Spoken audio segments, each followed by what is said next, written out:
সবাইকে পবিত্র জুম্মা মোবারকের শুভেচ্ছা জানিয়ে নতুন আরেকটি লাইফস্টাইল ব্লগ ভিডিও নিয়ে আপনাদের মাঝে হাজির হলাম। আজকের ভিডিওটি আমি সকাল থেকে সন্ধ্যা পর্যন্ত রেখেছি। সকালের নাস্তা থেকে শুরু করে দুপুরে রান্না বান্না পর্যন্ত ভিডিওটি রেখেছি। আশা রাখছি বরাবরের মতো আমার আপুদের কাছে আজকের ভিডিওটি ভালো লাগবে। আসসালামু আলাইকুম, সবাইকে পবিত্র জুম্মা মোবারকের শুভেচ্ছা জানিয়ে নতুন আরেকটি লাইফস্টাইল ব্লগ ভিডিও নিয়ে আপনাদের মাঝে হাজির হলাম একদিন পর। গতকালকে ভিডিও দেওয়ার কথা ছিল, তো যাই হোক একটু ব্যস্ত ছিলাম, ব্যস্ততার কারণে ভিডিও আপলোড করতে পারিনি। তারপরেও তার আগের দিন যে ভিডিওটা আমি আপলোড করেছিলাম, অনেক বড় একটা ভিডিও আপলোড করেছিলাম। সেখানে আমার প্রত্যেকটা ভালোবাসার আপুরা আমার এত বড় ভিডিওটা আসলে আপনারা যে মনোযোগ দিয়ে দেখেছেন বা আপনারা পুরোটা ভিডিও দেখে আমাকে ভালো একটা ওয়াচ টাইম দিয়েছেন, তার জন্য আপনাদেরকে অনেক অনেক ভালোবাসা জানাচ্ছি। তো এখানে আমি আলু ভাজি করেছি, সেটা ছিল, তার সাথে রুটি আর তার সাথে ছিল ভাজি আর চা তো অফ ক্যামেরাতেই বানিয়ে নিয়েছিলাম। আজকে অনেক সকালবেলা উঠে আমরা নাস্তাটা করে নিচ্ছি। তো নাস্তাটা আজকে আমি অনেক ভোরবেলা বানিয়েছিলাম, কিন্তু জবার বাবা কিন্তু নাস্তাটা খেয়ে যায়নি। সকালবেলা উঠে নাস্তা বানিয়ে দিলে কখনো খায় আবার কখনো খায় না। বেশিরভাগ সময় কিন্তু সে নাস্তা না খেয়ে চলে যায়। কিন্তু যখন সে আবারও বলে যে নাস্তাটা বানিয়ে দেওয়ার জন্য, যদি আমি বানিয়ে দেই তখন আবার খেয়ে যায়। রেগুলার যে খেয়ে যায় তা কিন্তু না। এই কারণে কিন্তু আমি অনেক সকালবেলা ঘুম থেকে উঠি না। যেহেতু জবা বা জুঁইয়ের স্কুল বা কলেজ যখন খোলা থাকে তখন দেখা যায় ওর বাবা চলে যাওয়ার পর আমি ঘুম থেকে বেশিরভাগ সময় উঠে থাকি। উঠে মেয়েদের জন্য নাস্তা রেডি করি। তখন ৩ মা আমি একসাথে নাস্তা করি। আর এত সকালবেলা উঠে সে যদি নাস্তাটাই না খায় তাহলে তো সেই নাস্তাটা বানিয়ে কোনো লাভ নাই। আমার আরও সকাল সকাল ঘুম থেকে উঠলে দেখা যায় প্রেশারটা একেবারে লো হয়ে যায়। তো যাই হোক, আজকে তেমন কোনো কাজকর্ম আপনাদের সাথে শেয়ার করব না। এটা যেহেতু শুক্রবারের আমার ভিডিও, এদিক থেকে আজকে যেহেতু সবাই বাসায়ই ছিল, শুধু জবার বাবাই বাসায় ছিল না। তো এদিক থেকে আজকে আমি গরুর মাংসটা রান্না করছি। এখানে আমি অফ ক্যামেরাতে সব রকমের মশলা দিয়ে দিয়েছি। আজকের গরুর মাংসটা আমি একটু অন্যভাবে রান্না করব। তো সব সময় তো দেখা যায় আলু দিয়ে রান্না করি। তো গরুর মাংস কিন্তু আলু ছাড়াও অনেক কিছু দিয়ে কিন্তু গরুর মাংসটা রান্না করে খাওয়া যায়। তো এদিক থেকে আমি কারেন্টের চুলাতে গরুর মাংসটা বসিয়ে দিয়েছি। সব রকমের মশলা আর কি দিয়ে দিয়েছি। আর এখন আমি এই তো কালো জিরা ভর্তা বানিয়ে নিচ্ছি। আসলে শুধু তো গরুর মাংস দিয়ে ভাত খাওয়া যাবে না, তার সাথে তো একটা ভাজি বা ডাল কিছু একটা করতে হবে। তো আমি আর ডালটা রান্না করি নাই। তো ভাজিটাও যে আনতে যাব, নিচে থেকে একটা কিছু যে কিনে নিয়ে এসে ভাজি করব, ওইভাবে নিচেও নামতে ইচ্ছে করছিল না। তো চিন্তা করলাম যাই হোক, অনেক দিন ধরে যেহেতু ভর্তা খাওয়া হয় না, তো আজকে একটু ভর্তার আয়োজন করি। তো অফ ক্যামেরাতে আমি কালো জিরাটা খুব ভালো করে টেলে নিয়েছি। এখন এই তো পাটায় বেটে ভর্তাটা বানিয়ে নিয়েছি। আর বাসায় না আসলে কারেন্ট ছিল না। কারেন্ট না থাকার কারণে ভিডিওর ফুটেজটুকু অনেকটা অন্ধকার এসেছে। আশা করছি আমার ভালোবাসার আপুরা এই বিষয়টা একটু ইগনোর করবেন আর ভালোবাসা দিয়ে আমার ভিডিওটা দেখে নেবেন। আমি গত ভিডিওতে দেখিয়েছিলাম যে আমি পাউরুটি এনে পাউরুটি ভেজেছিলাম। তো সেখান থেকে দেখলাম যে জীবনের ডায়েরি আইডি থেকে আপু কমেন্ট করেছিল, আসসালামু আলাইকুম আপু। ওয়ালাইকুম আসসালাম আপু, এখন থেকে বাচ্চাদের পাউরুটি খেতে দিবে না, কারণ গতকাল নিউজে দেখলাম পাউরুটিতে ক্যান্সারের জীবাণু পাওয়া গেছে। তাই বললাম আপু, তোমার ভিডিওটা বসে দেখতে পাচ্ছি না। আপু কমেন্ট করে অন রেখে দিলাম। আপু অসংখ্য ধন্যবাদ জানাচ্ছি তোমাকে। আসলে পাউরুটিটা খাওয়া ঠিক না আমাদের, এটা আমি অনেক আগে থেকেও জানি। তবে ওই যে বাঙালি মুখে একটা স্বাদ বলে কথা আছে। আর পাউরুটি দিয়ে কিন্তু অনেক কিছু, অনেক আইটেম তৈরি করে খাওয়া যায়। এ কারণে কিন্তু আমি পাউরুটিটা আসলে এনেছিলাম। আগের দিনে অর্ধেকটা পরিমাণ আমি আর কি পাউরুটিটা টোস্ট করে খেয়েছিলাম। আর বাকি যতটুকু ছিল সেটা আর কি আমি ওইভাবে ভেজে ডিম পোচ করে পাউরুটিটা খেয়ে নিয়েছি। আর জবা জুঁই ওরা আর কি পাউরুটিটা এমনিতেই চা দিয়ে খেয়ে নিয়েছিল। তারপরেও আপু যেহেতু বলেছো, এখন থেকে আমি চেষ্টা করব যে পাউরুটিটা ওইভাবে না কিনে আনার জন্য। আর বাসার পাশেই যেহেতু বেকারি আছে, যদি পারি তাহলে হয়তো বা একেবারে টাটকা যে পাউরুটিটা তৈরি করা হয় ওটা এনে আর কি খাওয়ার জন্য।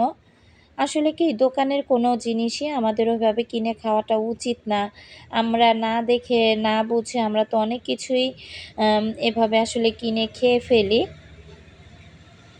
তারপরেও আপুকে অসংখ্য ধন্যবাদ জানাচ্ছি এভাবে সাবধান করার জন্য। তো যাই হোক, আমি কিন্তু কালো জিরা ভর্তাটা বানিয়ে নিয়েছি।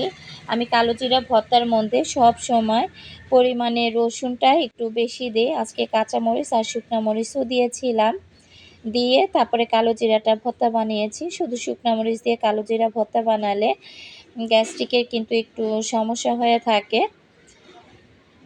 আর পেঁয়াজটা আর কি ভেজে দিলে ভালো হতো, তাহলে কালো জিরাটা আর ফ্রিজে রাখতে হতো না। যেহেতু পেঁয়াজটা আমি ভেজে দিতে পারি নাই, কাঁচা পেঁয়াজটাই ব্যবহার করেছি।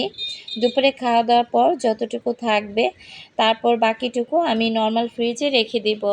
না হলে কাঁচা পেঁয়াজের জন্য ভর্তাটা কিন্তু দেখা যায় একটা গন্ধ গন্ধ ভাব চলে আসবে রাত পর্যন্ত। আজকে আমি দেখা যায় আমার বরাবর যে ভিডিওগুলো আমি শেয়ার করেছি সেই ভিডিওগুলো কিন্তু মোটামুটি ভালোই বড় হয়ে থাকে। তবে আজকের ভিডিওটা আমি অনেকটা ছোট রেখেছি। আসলে আজকে সংসারে কাজকর্ম এভাবে আমার আপুদের সাথে আর কি শেয়ার করিনি। সব সময় কিন্তু ঘরের কাজকর্ম এভাবে শেয়ার করতেও ভালো লাগে না, শরীর চলে না, মন চলে না। তো রান্না বান্না তো না করলে আর চলবে না, বাচ্চা কাচ্চার ঘর যেহেতু, তো বাচ্চাদের মুখের দিকে তাকিয়ে আর কি রান্নাটা করতেই হবে। আমি কিন্তু কয়েকবার এর মধ্যে মাংসটা নাড়াচাড়া করে দিয়েছি। তো যাই হোক, আজকে কিন্তু আমি বুটের ডাল দিয়ে গরুর মাংস রান্না করব। আমার কোন কোন আপুরা বুটের ডাল দিয়ে গরুর মাংস রান্না করা খেয়েছেন চাইলে কিন্তু কমেন্ট বক্সে জানাতে পারেন। এর আগে একদিন আমি পুঁই শাক দিয়ে গরুর মাংস রান্না করেছিলাম। তো আফসানা মিমি আইডি থেকে আমাকে কমেন্ট করেছিল ওই প্রথম নাকি আমার পুঁই শাক দিয়ে গরুর মাংস রান্না দেখেছে, নতুন একটা রেসিপি আর কি দেখেছে। তো আমি বলবো যে মাঝে মাঝে কিন্তু অনেক কাপড় অনেকভাবে রান্না করে থাকেন, আর এক একজনের রান্নার হাতও কিন্তু এক এক রকম। সবার হাতের রান্না রান্না তো আসলে সবাই পারে, তবে সবার হাতের রান্নার টেস্ট কিন্তু এক হয় না। তো আমি আফসানা মিমিকে বলবো গরুর মাংস দিয়ে পুঁই শাক রান্না করে একবার খেয়ে দেখতে পারো। খেতে কিন্তু ভালোই লাগে, যদিও সম্পর্কে সে আমার ননদিনই হয়। তো এদিক থেকে আমি তাওয়াটাকে আমি ভালো করে একটু ভিম লিকুইড দিয়ে আর তারের মাজনি দিয়ে ভালো করে একটু মেজে পরিষ্কার করে নিচ্ছিলাম। আসলে তাওয়াটা এত তেল কাস্টে হয়েছে। এই তাওয়াটা আমি অনেক দিন ধরে ব্যবহার করি না, জুই জবাই ব্যবহার করছিল। তো দেখলাম যে চুলার আঁচ বাড়িয়ে এমনভাবে তাওয়াটাকে ব্যবহার করেছে, তাওয়াটার চারপাশ কিন্তু একেবারে পুড়ে গিয়েছে। আবার তেল জাতীয় জিনিসও যেহেতু এটার মধ্যে ভাজা পোড়া করেছে, সেখান থেকে তাওয়ার অবস্থা কিন্তু একেবারে খারাপ। তো এই কারণে কিন্তু আমি তারের মাজনি দিয়ে একটু ভালো করে পরিষ্কার করে নেওয়ার চেষ্টা করছি। অবস্থা 2 মেয়ে ব্যবহার করে একেবারে কিন্তু খারাপ করে ফেলেছে, মনটাই আমার খারাপ হয়ে গিয়েছে। তো যাই হোক, এটা আমি যেভাবে পারছি যতটুকু পারছি পরিষ্কার করে নিয়েছি। রুমাইসা পাখি আইডি থেকে আপু কমেন্ট করেছিল, আসসালামু আলাইকুম আপু। ওয়ালাইকুম আসসালাম আপু, আশা করি ভালো আছেন। আপনার ভিডিও দেখি অনেক দিন, 1 বছর হয়েছে, কিন্তু কমেন্ট করা হয়নি কখনো। টিভিতে দেখি তো সেজন্য, আর মোবাইল ধরে যে কমেন্ট করব সেরকম একটা সময় সুযোগ হয় না। আজকে সাবস্ক্রাইব করে দিলাম, সার্চ দিয়ে দিয়েছি মোবাইল দিয়ে, মোবাইলে সুন্দর দেখলাম, আলহামদুলিল্লাহ ভালো লাগলো। তো রুমাইসা আপু, আপনাকে অসংখ্য অসংখ্য ধন্যবাদ। গত 1 বছর ধরে আপনি আমার ভিডিওগুলো টিভিতে দেখছেন, আজকে মোবাইল দিয়ে দেখে যাই হোক আবার সাবস্ক্রাইব করে দিয়েছেন। আসলে ভালো লাগা থেকে কিন্তু ভালোবাসা তৈরি হয়। 1 বছর ধরে আপু আমার টিভিতে আর কি, আপুর টিভিতে আমার ভিডিওগুলো দেখছিল। তো দেখতে দেখতে যখন হয়তো বা বেশি ভালো লেগে গিয়েছে, তখন আপু আবার মোবাইল দিয়ে দেখা শুরু করেছে। আপু, আপনার জন্য মন থেকে অনেক অনেক দোয়া আর ভালোবাসা রইলো। আমার জন্য মন থেকে অনেক অনেক দোয়া আর ভালোবাসা রাখবেন। আপনাদের ভালোবাসা আর সাপোর্ট নিয়েই যেন আমি অনেক দূর এগিয়ে যেতে পারি। এদিক থেকে দেখেন, এই যে বুটের ডালটা, এটা এখন আমি দিয়ে দিলাম। এটা যেহেতু সেদ্ধ করাই ছিল, তো নতুন করে আর সিদ্ধ করতে হয়নি। আমি ডিপ ফ্রিজ থেকে নামিয়ে একটু ভালো করে আর 2-1 বার ধুয়ে নিয়েছি। এখন আমি বুটের ডালটা মাংসের সাথে ভালোভাবে কষিয়ে নিয়ে এরপর এখানে ঝোলের পানি দিয়ে দিব। আর নামানোর আগে আমি জিরার গুঁড়া দিয়ে তারপরে আর কি মাংসটা নামিয়ে নিব। তো যাই হোক, আমার মাংস রান্নাটাও কিন্তু হয়ে গিয়েছে। এখন খাবার দাবারগুলো আমি বেড়ে নিব। এর মধ্যে কিন্তু আমি গোসল করে নিয়েছি, গোসল করে নামাজ পড়ে নিয়েছি। এরপর মেয়েরাও কিন্তু গোসল করে নিয়েছে।